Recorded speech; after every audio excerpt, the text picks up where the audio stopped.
Alright, what's going on everybody? So the winter anime season is officially over with many shows wrapping up last week.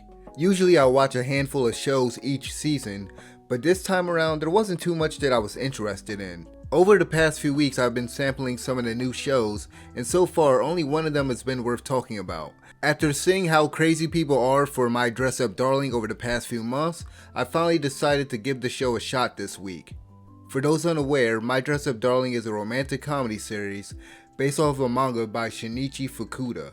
The show is centered on two high school students, a loner named Wakana Gojo and a popular girl named Maureen Kitagawa, who following a chance encounter after school, begin working together to make Maureen's cosplay dreams a reality. The unlikely couple setup is written well, with Maureen literally coming in with a bang. Wakana soon discovers that they have a similar problem and that they don't have anyone to share their passion with. For Maureen, it's her love of anime, manga, and video games.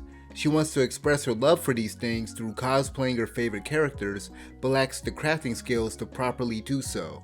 In Wakana's case, he enjoys making Hina dolls and wants to become a Kashirashi like his grandfather. However, he is only good at creating the clothing for the dolls. Both characters feel inadequate in one aspect of their hobby and have always lacked someone who would take an interest in what they really care about. It is in each other that they finally find someone who truly embraces something that is very special to them. And of course, as they spend time together, they become friends and eventually start to fall for each other. The relationship that develops between them is enjoyable to watch and it doesn't feel rushed or forced. It's easy to believe that Wakino would come to admire certain qualities in Maureen that he lacks. Likewise, it makes sense that Maureen would eventually fall for him given the extraordinary effort and care he puts into making each of her costumes. He understands how important cosplaying is to her and doesn't simply dismiss what she cares about even though he's not into it himself. Beyond that, they both give each other the validation and encouragement that no one has given them prior to working together. Despite their contrasting personalities, these characters complement one another nicely. For instance, Wakina is much more observant than Maureen and is able to notice finer details that she tends to overlook. Whereas Maureen is confident, outspoken, and bold, Wakina is much more reserved and gets nervous and flustered easily. Maureen's energetic and carefree nature is what I like the most about the character. As for Wakina, I like how meticulous he is with his work. It's enjoyable seeing him go through the process of getting the cosplay outfits to be as authentic as possible. In general, I appreciate how in-depth Fukuda is when it comes to highlighting some of the things cosplayers do in order to accurately portray a character. I definitely learned some stuff after watching this.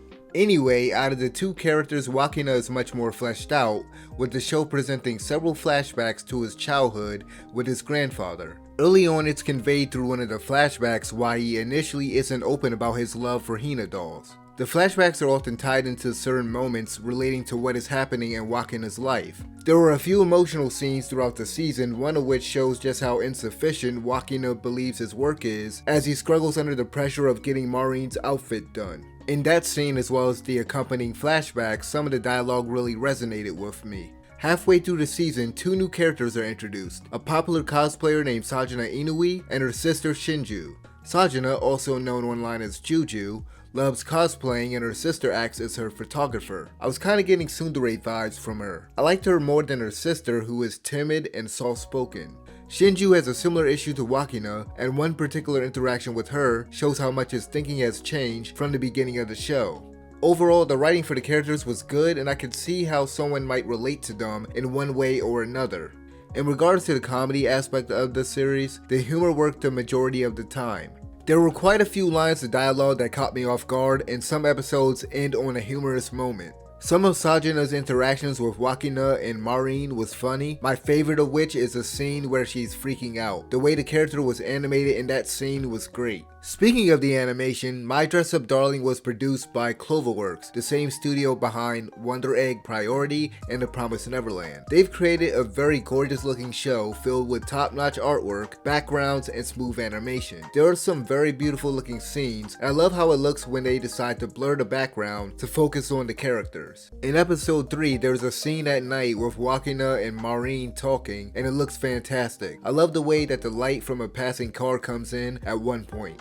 Another example of this is a slow motion sequence in episode 5 where Maureen is running back to Wakina. That was a very vibrant looking scene. The scenes on the beach in episode 8 were visually stunning as well. Cloverworks is very dynamic in the way that they present certain scenes. For example, there are several times where they switch to a first person perspective or move the camera around. There are moments in the show where they focus on Maureen's favorite manga, anime, or game series.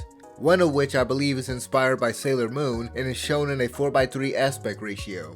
This makes these sequences look authentic to that era of anime. Aside from the animation, the show features a great soundtrack that supplements a lot of the memorable scenes. For instance, the track that plays during a scene early on where Maureen is leading Wakana away to go shopping adds a sense of excitement and spontaneity to the sequence. There are many upbeat and relaxing tracks, including the song used during the ending sequence. There is a variety of instruments used for each song that all together make for a diverse soundtrack. Before I close out this review, I have to talk about this show's biggest flaw, and that would be its excessive amount of fan service. Prior to watching My Dress Up Darling, nearly every image I saw of this series was a fan service scene, to the point that I thought this was simply going to be fan service the anime. To be honest, if it wasn't for the solid writing for the characters, it would be. I asked my friend about this show a couple weeks ago, and if I recall correctly, he described it as horny but wholesome, which I think is a fitting description. If you've been on this channel long enough, then you probably have heard me say that I've built up a tolerance to this stuff. Usually I would say that this stuff doesn't bother me, but I recognize that it might bother some people, or it might be detrimental in some way to certain shows. This is one of those cases where the studio and the author went overboard with the fan service. There are so many boob, panties, and feet shots over the span of 12 episodes. Brooke from One Piece would love this show considering the amount of times we get a flash of Maureen's panties as she moves around with excitement. Speaking of Maureen, she won't keep her dang clothes on and is constantly revealing herself to Wakina, who understandably gets flustered. If this modeling and cosplaying thing doesn't work out, I guess she can always become a scripper. From the first time Maureen starts taking off her clothes in front of Wakina near the end of the first episode, Cloverworks and Fukuda got some of y'all. There's a scene in the second episode where they switch to a first-person perspective and the camera moves up showing Maureen with her legs opened.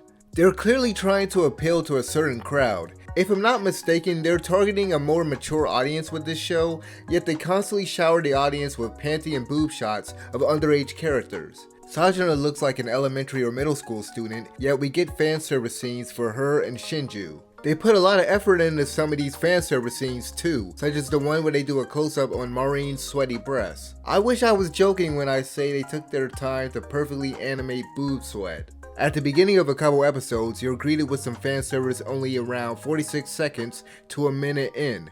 It's just way too much, and I totally understand anyone who found it to be distracting or distasteful. I don't want to be too harsh on the show due to this one glaring issue, especially since it's likely a big part of its appeal to some people. However, it's something that I believe will detract from some people's enjoyment of the series. All things considered, My Dress Up Darling is still an entertaining romantic comedy with likable, relatable characters and amazing visuals supported by a varied soundtrack. If you're a fan of rom-com series, you might like this provided you're not turned off by the abundance of fan service frequently on display. It's not nearly as good as something like Kaguya-sama, but I think it's much better than Horimiya in that the relationship between the two leads is stronger and sensible. If you've seen this show, let me know what you guys thought about it in the comment section below, and as always, thank you guys for watching. I'm out of here. Peace.